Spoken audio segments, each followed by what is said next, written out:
Hi friends, welcome to Biology Simplified Tamil. நான் உங்க செந்தில்நாதன். நிறைய ஸ்டூடெண்ட்ஸ்க்கு NEET 2025 அப்ளிகேஷன் க்ளோஸ் ஆகியும் கரெக்ஷன் விண்டோ 9 to 11 9, 10, 11 மூணு நாள் ஓப்பன் ஆகி க்ளோஸ் ஆனதுக்கு அப்புறமும் கூட அப்ளிகேஷனில் சில இஷ்யூஸ் இருக்குது. அந்த இஷ்யூஸ் இருக்கிறதுனால ஏதாவது பிரச்சனை வருமா அப்படின்னு கேட்டிருந்தீங்க. அதை நான் இந்த வீடியோவில் டீட்டெயிலாக உங்களுக்கு எக்ஸ்பிளைன் பண்ணுறேன். ஃபர்ஸ்ட் ஆஃப் ஆல் நம்ம ஒரு கொஸ்டின் கேட்டிருந்தோம், ஒரு போல் வச்சுருந்தோம் நம்ம டெலகிராம் சேனலில். Do you still have issues in NEET application after correction window?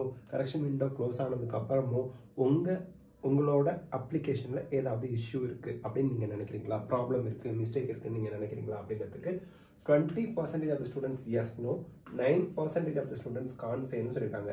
71% of the students no, எந்த பிரச்சனையும் இல்லை அப்படின்னு சொல்லியிருக்காங்க. அப்போது உங்களுக்கு உங்கள் அப்ளிகேஷனில் ப்ராப்ளம் இருக்குது அப்படின்னா நீங்கள் தனி ஆள் இல்லை. 29% of the students 20% of the students problem இருக்குன்னு சொல்லியிருக்காங்க. 9% தெரியல, இருந்தாலும் அவங்களுக்கு ப்ராப்ளம் இருக்கலாம் இல்லாமலே இருக்கலாம் அப்படின்ற ஒரு டைலாமால தான் இருக்காங்க. அப்போ 29% of the ஸ்டூடெண்ட்ஸுக்கு மிஸ்டேக் இருக்குது அப்படின்ற ஒரு திங்கிங் இருக்குது அல்லது மிஸ்டேக் இருக்குது அப்படின்னு நினைக்கிறாங்க. இது உங்களோட எக்ஸாம் ப்ரிப்பரேஷன் வேகத்தை குறைக்கும். இப்போது இந்த ப்ராப்ளத்தை சரி பண்ணுறதுக்கு ஏதாவது வழி இருக்கா? அதை நம்ம இப்போ பார்ப்போம். ஃபர்ஸ்ட் ஆஃப் ஆல் மோஸ்ட்லி காமனாக இருக்கக்கூடிய மிஸ்டேக்ஸ், இப்போ ஸ்டூடெண்ட்ஸ்க்கு இருக்கக்கூடிய மிஸ்டேக்ஸ் என்ன? பாஸ்போர்ட் சைஸ் ஃபோட்டோலையோ அல்லது போஸ்ட் கார்டு சைஸ் ஃபோட்டோவோ பிளர்டாக அப்லோட் ஆகிருக்கு, இல்லை ஃபேஸ் தான் அதிகமாக அப்லோட் ஆகிருக்கு, நார்மலாக பாஸ்போர்ட் சைஸ் ஃபோட்டோ மாதிரி அப்லோட் ஆகலை. டேட் அண்ட் நேம் நான் போடலை, டேட்டில் நான் டேட் ஆஃப் பர்த் போட்டேன் தெரியாமல், ரீசெண்ட்லி அந்த ஃபோட்டோ எப்போ எடுத்த டேட்னு போடுறதுக்கு பதிலாக டேட் ஆஃப் பர்த் போட்டேன், அந்த டேட் அண்ட் நேமே வைக்கல. இந்த மாதிரி நிறைய இஷ்யூ இருக்குது. போஸ்ட் கார்டு சைஸ் ஃபோட்டோ கிளாரிட்டியாக இல்லாத மாதிரி ஒரு எனக்கு மைனஸ்குள்ளே தோணுது. இந்த மாதிரி ப்ராப்ளம்ஸ் எல்லாம் இருக்குது. ஓகே, அடுத்து ஃபிங்கர் பிரிண்ட்ஸ். 10 ஃபிங்கர் பிரிண்ட்ஸ் வைக்கணும். நான் லெஃப்ட் தம்பி இம்ப்ரெஷன் மட்டும்தான் வச்சுட்டேன்.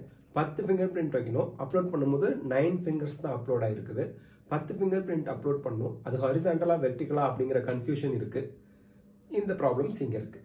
அடுத்து அட்ரஸ் ப்ரூஃபில் நான் வந்து பர்மனண்ட் அட்ரஸ் அல்லது அந்த இப்போதைக்கு நம்ம ரெசிடென்ஷியல் இப்போதைக்கு இருப்போம் இல்லையா, டெம்பரரியாக for communication address for and permanent address, இது நான் மாற்றி அப்லோட் பண்ணிட்டேன். நான் அப்லோட் பண்ண ஆதார் வந்து அப்டேட்டட் ஆதாராக இல்லை. இந்த மாதிரி இஷ்யூஸ் இருக்குது. அடுத்து நிறைய இஷ்யூஸ், அதர் இஷ்யூஸ்லாம் நிறைய இருக்குது. அதாவது அதுக்கெல்லாம் அவங்க வந்து எடிட்டிங் ஆப்ஷன் கொடுக்கல.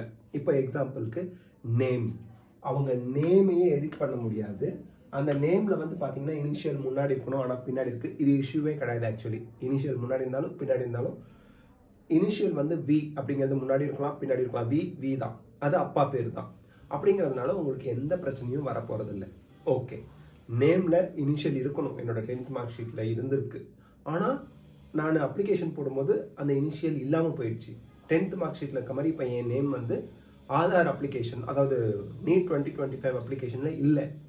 ஏதாவது ப்ராப்ளம் வருமா? ஸோ இந்த மாதிரி இஷ்யூஸ்லாம் நிறைய பேருக்கு இருக்குது. நான் என்ன சொல்கிறேன், உங்களுக்கு எந்த இஷ்யூ இருந்தாலும் சரி நீங்கள் பயப்படவே வேண்டாம். 99.9% ஆஃப் த டைம் உங்களோட அப்ளிகேஷன் அக்செப்ட் ஆகிடும். Sir 0.1% reject ஆகிடுமா?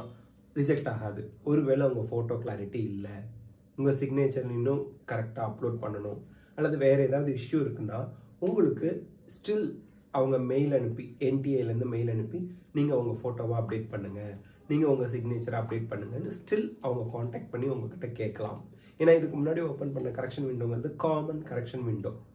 இதுக்கு முன்னாடி அது போல் நடந்திருக்கான்னா நடந்திருக்கு. போன வருஷம், அதுக்கு முந்தின வருஷம்லாம் NTA செப்பரேட்டாக காண்டாக்ட் பண்ணி ரெஜிஸ்டர்டு மெயில் ஐடிக்கு மெயில் அனுப்பி நீங்கள் வந்து உங்களோட ஃபோட்டோவை ரீஅப்லோட் பண்ணுங்கள், இந்த ஃபைலை நீங்கள் ரீஅப்லோட் பண்ணுங்கள் அப்படின்னு கேட்கலாம். இதையெல்லாம் தாண்டி மொத்த அப்ளிகேஷன், எக்ஸ்பெக்டட் அப்ளிகேஷன் வந்து பார்த்தீங்கன்னா 23+ lakh ஸ்டூடெண்ட்ஸ் அப்ளை பண்ண போகிறாங்க. ஒவ்வொரு ஸ்டூடெண்ட்டுக்கும் என்ன டாக்குமெண்ட் அப்லோட் பண்ணியிருக்காங்கன்னு டவுன்லோட் பண்ணி செக் பண்ணுறதுக்கான வாய்ப்பு கிடையாது. 23 லட்சம் பேருக்கு கிராஸ் வெரிஃபிகேஷன் பண்ணணும் அப்படின்னா பல மாதங்கள் ஆகும். அதற்கான சான்சஸ் கிடையாது. அப்போ 23 லட்சம் பேருக்கும் 8 டாக்குமெண்ட்டை டவுன்லோட் பண்ணி வைக்கணும்னா மழை போல டாக்குமெண்ட்ஸ் குவிஞ்சிடும். யார் அதை செக் பண்ணுறது, எப்போ செக் பண்ணுறது, எப்படி செக் பண்ணுறது? கொஞ்சம் ப்ராக்டிக்கலாக திங்க் பண்ணுங்கள். சரி, இப்போ எதுக்கு இதெல்லாம் நீங்கள் எங்களுக்கு சொல்லிட்டு இருக்கீங்க அப்படின்னு நீங்கள் கேட்டிங்கன்னா, உங்களோட படிப்போட வேகத்தை, நீங்கள் ப்ராக்டிஸ் பண்ணுற வேகத்தை குறைக்கிறதுக்கு ஒன் ஆஃப் த ரீசன் வந்து உங்களோட அப்ளிகேஷனில் உங்களுக்கு தெரியாமல் தவறுதலாக பண்ணக்கூடிய மிஸ்டேக்காக இருக்கும்.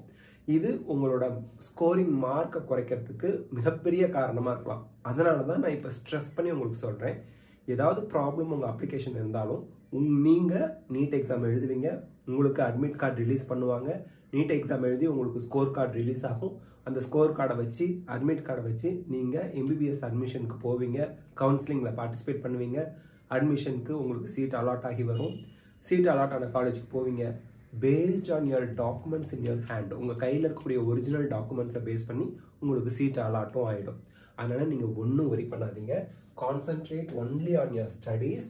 மற்றபடி அப்ளிகேஷனில் மிஸ்டேக் இருக்குது, என்ன எழுத விடாமல் பண்ணிடுவாங்களா, அட்மிட் கார்டு வருமா வராதா, எக்ஸாமுக்கு 3 நாளைக்கு முன்னாடி தான் அட்மிட் கார்டு வரும், அது வரைக்கும் பக்குன்னு அட்மிட் கார்டு வருமா வராதானே தெரிலன்னு நீங்கள் திங்கிங் இருந்தீங்கன்னா படிக்கிற வேகம் எவ்வளோ குறைஞ்சி போகும், உங்கள் படிப்பு எப்படி பாதிக்கும். அதனால் தயவு செய்து கண்டிப்பாக உங்களுக்கு அட்மிட் கார்டு வந்துடும், நீங்கள் எக்ஸாம் எழுதுவீங்க, ரிசல்ட் சூப்பராக வரும், எம்பிபிஎஸ் போய் ஜாயின் பண்ணுவீங்க. Don't worry, concentrate on your studies, practice a lot of MCQ multiple choice questions நிறைய ப்ராக்டிஸ் பண்ணுங்கள்.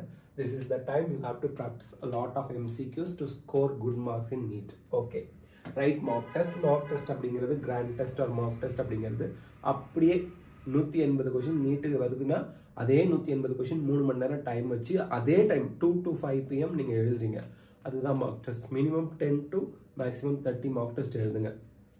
Paste on your preparation everything will be okay. சில விஷயங்கள் நம்ம கையை மீறி போயிடும். கையை மீறி போன விஷயத்தை நினச்சிட்டு நம்ம வருத்தப்பட்டு இருக்கக்கூடாது. நம்மளால் என்ன விஷயம் இப்போதைக்கு பண்ண முடியும், நல்லா படிக்கணும், பண்ண முடியும், நிறைய கொஷின்ஸ் ப்ராக்டிஸ் பண்ண முடியும். ஸோ என்னெல்லாம் பண்ண முடியுமோ அதில் கான்சென்ட்ரேட் பண்ணுங்கள். கண்டிப்பாக உங்களுக்கு எந்த பிரச்சனையும் வராது. இதுதான் என்னோட கருத்து. என்னோட இத்தனை வருஷம் எக்ஸ்பீரியன்ஸில் 2016 2024 வரைக்கும் நீட் எக்ஸாம் பார்த்துட்ருக்கேன், அப்ளிகேஷன் போட்டுட்ருக்காங்க, அட்மிஷன் வாங்கிட்டு இருக்காங்க. இவ்வளோ நாள் பார்த்த எக்ஸ்பீரியன்ஸில் சொல்கிறேன், மோஸ்ட்லி உங்களுக்கு வந்து எந்த ஒரு ரீசனும் சொல்லி உங்கள் அப்ளிகேஷன் ரிஜெக்ட் ஆகாது. எவ்வளோ பெரிய மிஸ்டேக் இருந்தாலும் அட்மிஷன் டைமில் உங்களோட ஒரிஜினல் டாக்குமெண்ட்ஸை வச்சு அதை பேஸ் பண்ணி உங்களுக்கு சீட் கொடுத்துருவாங்க. அதனால் don't worry, all the best of luck, God bless you, take care, நல்லா படிங்க, நிறைய ப்ராக்டிஸ் பண்ணுங்கள். தேங்க்யூ.